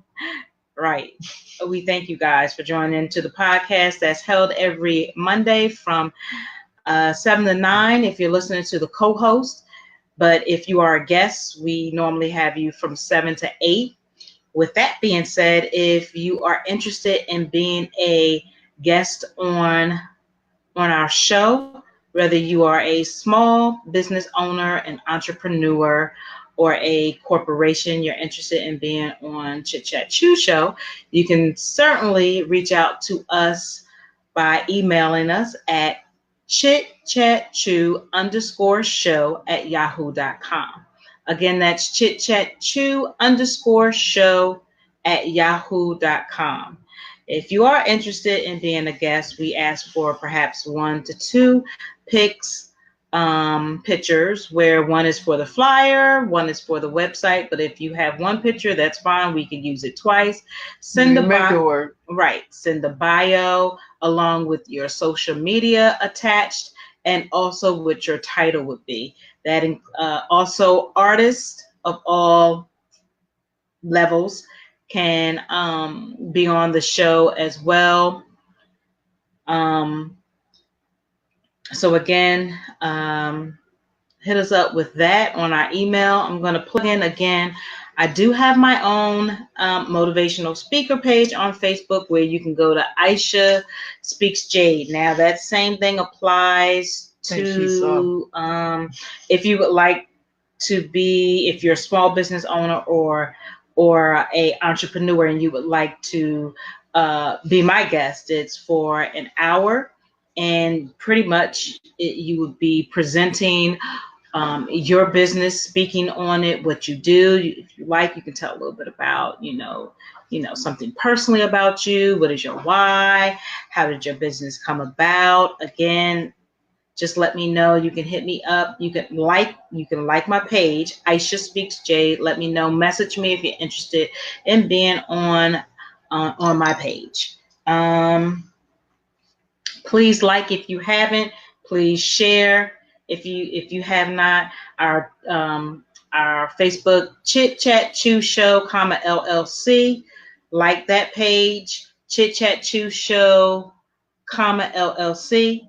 You can also join our Chit Chat Chew Show podcast group. We have a Chit Chat Chew Show podcast group.